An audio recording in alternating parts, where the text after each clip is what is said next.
Hey, welcome back. I'm the Book Guy, and today we're talking about the Licanius Trilogy by Australian fantasy author James Islington. I'm going to give a spoiler-free introduction and a pitch for this series to help you decide if you want to read it.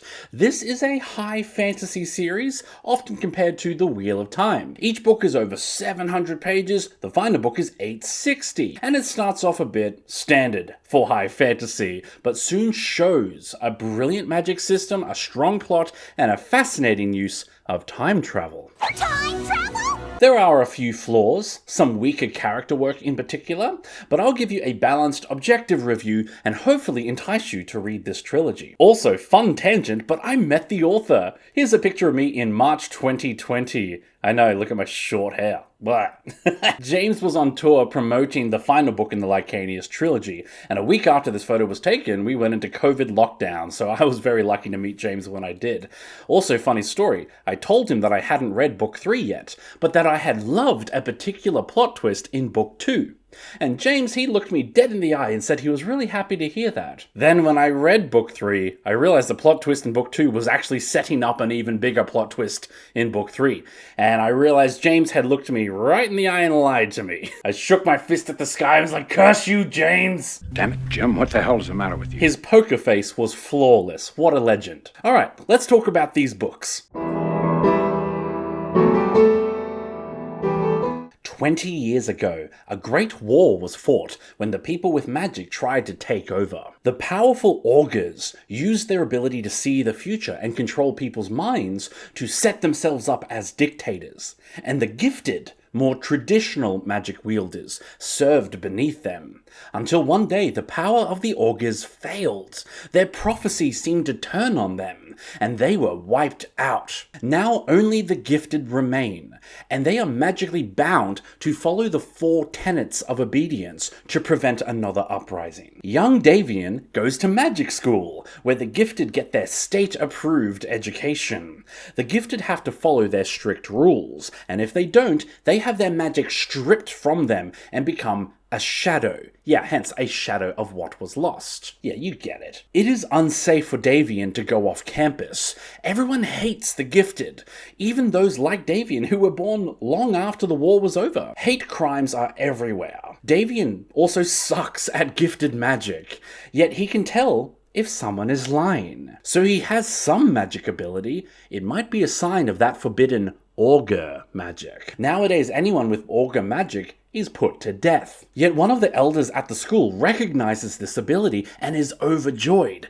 Davian might just be the solution everyone is looking for. At the far edges of the continent is a barrier with a capital B, a massive magical wall that holds back all the monsters and dark magic of the evil one, the great Arcane Divide. No one wants to admit this, but the barrier is failing. Ever since the augurs fell, the magic restraining the evil one is getting weaker. Was Arcane Divide behind the fall of the augurs? We don't know.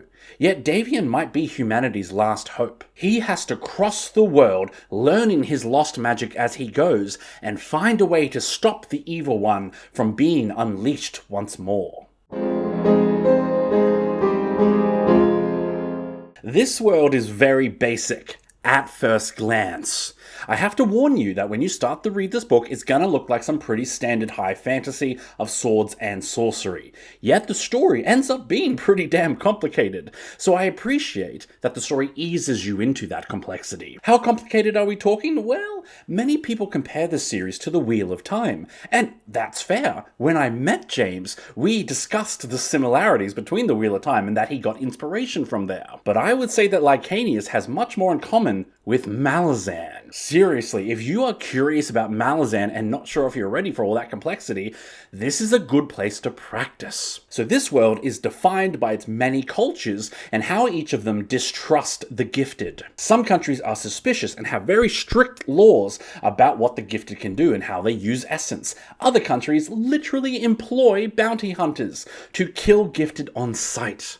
There really is no safe haven for gifted anywhere. This world also has a huge amount of history, both recent and ancient. This is where the world building really shines. Many of the places in present day used to be known by other names in the past, and borders of the countries have changed several times as civilizations rose and fell.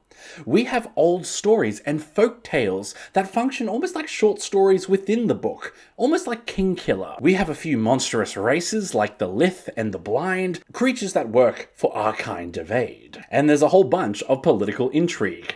But that's all well and good. I know what you fantasy fans really want to hear about. This is such a good magic system. So on one hand, we have the gifted who channel essence. This is more traditional magic, like energy blasts, defensive shields, etc. These guys have the tenets that unfortunately bind and control them, so that they can literally not attack another human with magic, and they must obey commands given to them. Their magic is cool, but it sucks to be them, living under a constant form of punishment. On the other hand, we have the mysterious augurs. They can predict the future and use the magic of the mind. For example, Davian can tell when people are lying. This is magic that we know next to nothing about and spend a lot of time exploring through the series. Augurs can impact the plot in some very cool ways. Let me give you one very specific example. So a character is walking down a street and a random girl approaches and says, "You're being followed." Well, the character runs around, loses his follower, and later comes back to thank the girl for her help.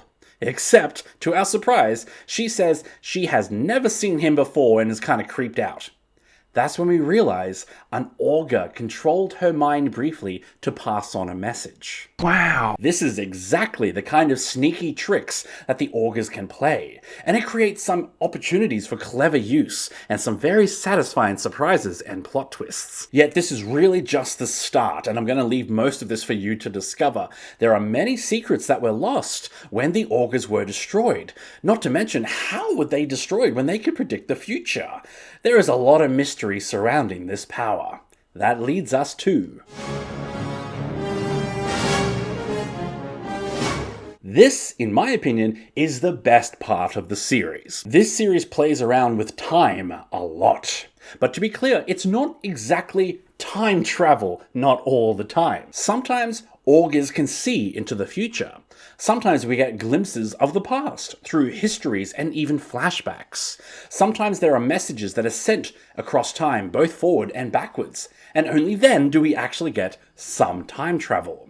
So it's a little bit of everything. Time is very much in a state of flux. It's more like a big ball of wibbly-wobbly, timey-wimey stuff. Because of this, there are things in this story that happen out of order. There are times you wonder what could have possibly happened in the midterm to allow this to happen, and how could it all fit together? Yet that's the brilliant thing.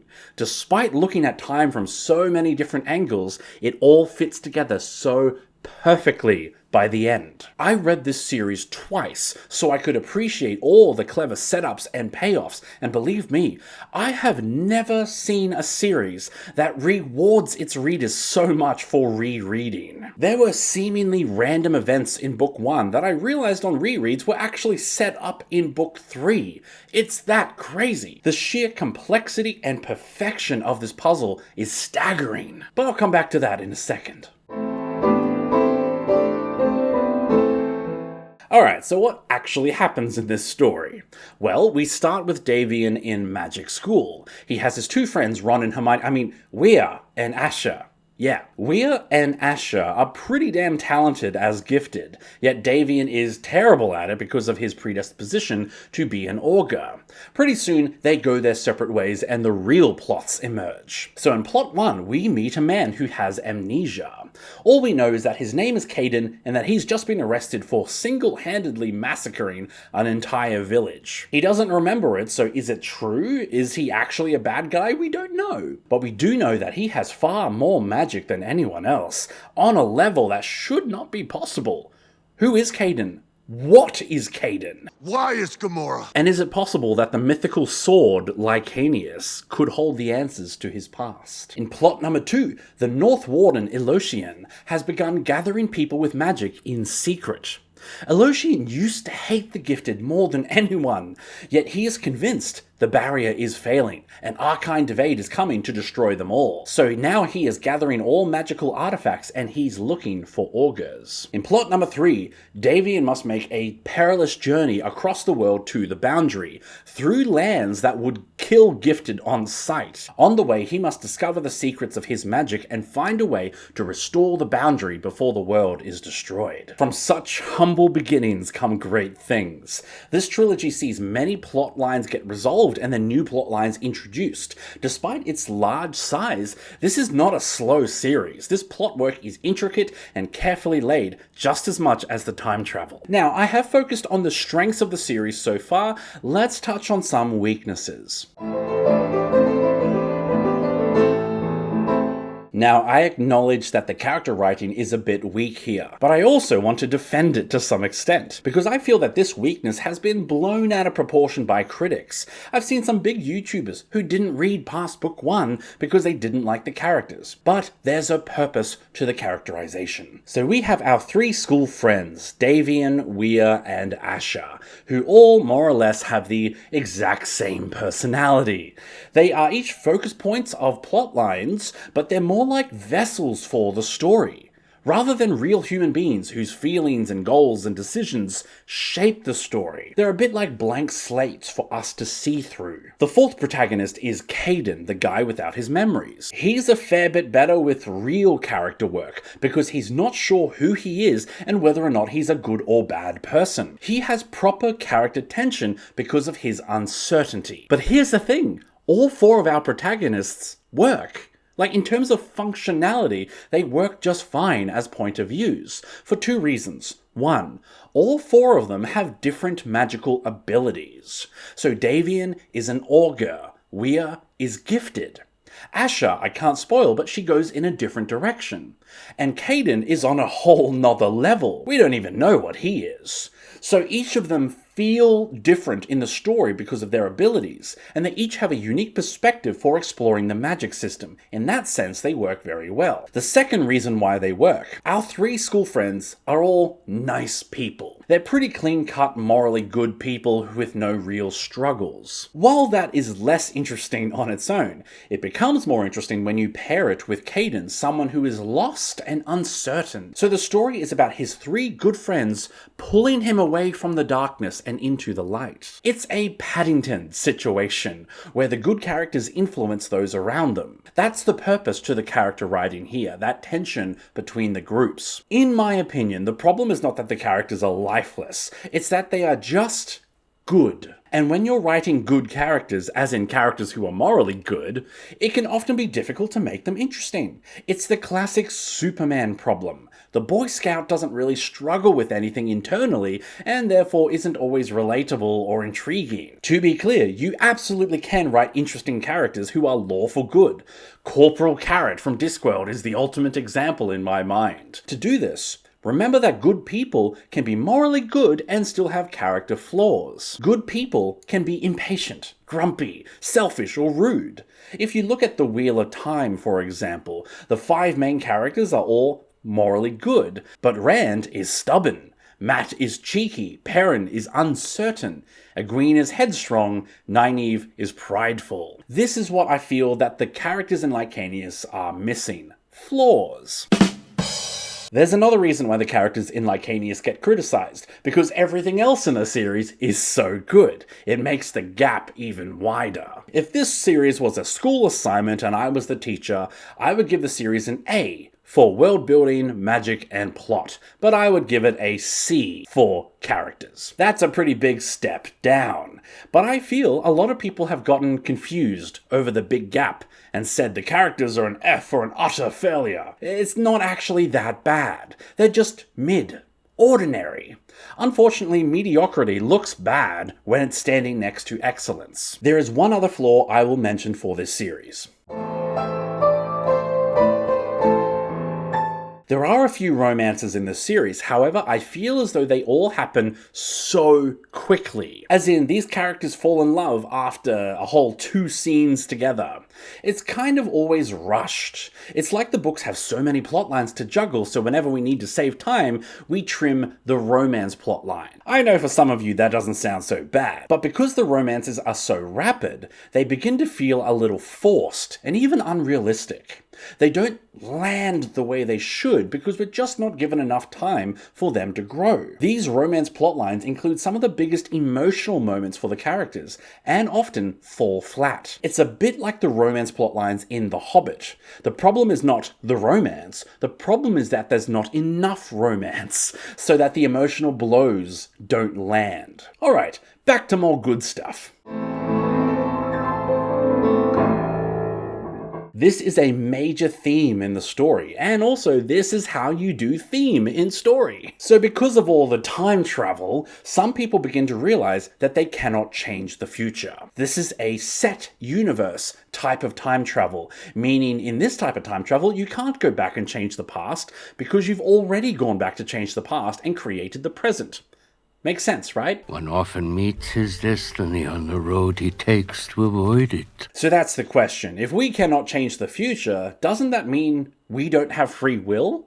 Does that mean we are in fact slaves? Some people in this world preach this question as part of their religion. They say the great god El created the world and predetermined one perfect timeline. Others say that God has fallen and the devil Shemeloth has predetermined the world and enslaved us. Others say that the good god El is trapped and we have to set him free in order to have free will again. And that's the real question. If there is predestination, who made it so? A force of good or a force of evil? Though just to be clear, religion is discussed in this book, but I don't think it's a religious book. It's not a Lightbringer situation. While free will and predeterminism is its own philosophical debate, I love how this theme blends with the story, because theme has to blend. Many authors, particularly young authors, will say, I want to write a book about the theme of truth. But in actual fact, you should almost never pick a theme and then write a story around it,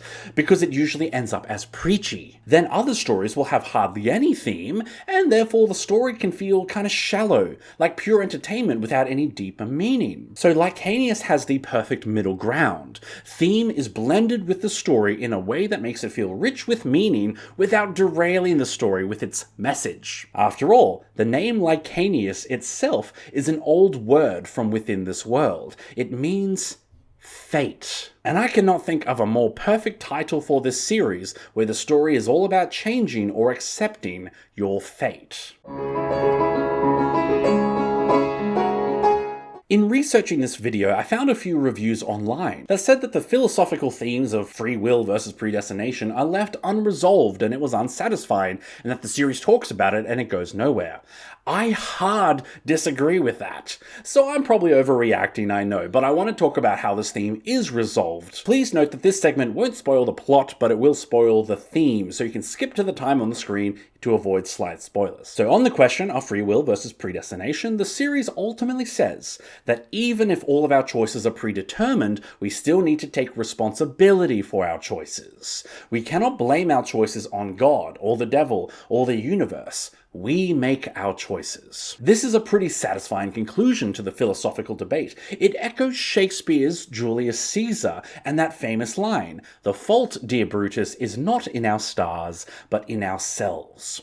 The concept that we are responsible for our own situation. Yet for the purpose of debate, there is a rebuttal to this. The book, The Fault in Our Stars by John Green, deals with children who have terminal illnesses. This story discusses the same theme, but draws the opposite conclusion, that children don't deserve terminal illnesses, and they are not responsible for that. Therefore, the fault is in our stars. Sometimes our choices don't matter and life is just unfair. Why do I bring this up? Because this is the beauty of including a philosophical theme in stories. You can explore these questions in a way that adds meaning to your story.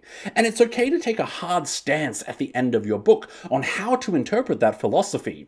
Even if the reader reads the same thing and draws a different conclusion, it's still enjoyable. It's mentally engaging to chew through some complex ideas about the universe and the meaning of life. So if you read this series, you can agree with the presented answer or draw your own conclusion. That's what makes it fun. So there's not a ton of representation in this series. There's a few different countries and races and cultures shown. There's women consistently all through the books. It's not quite 50-50 male and female ratio, but there's a steady female presence. There is, however, zero LGBT rep of any kind. That said, I do want to clarify that there is no problematic representation here. Everyone represented in this book is represented well. There's just a few absences.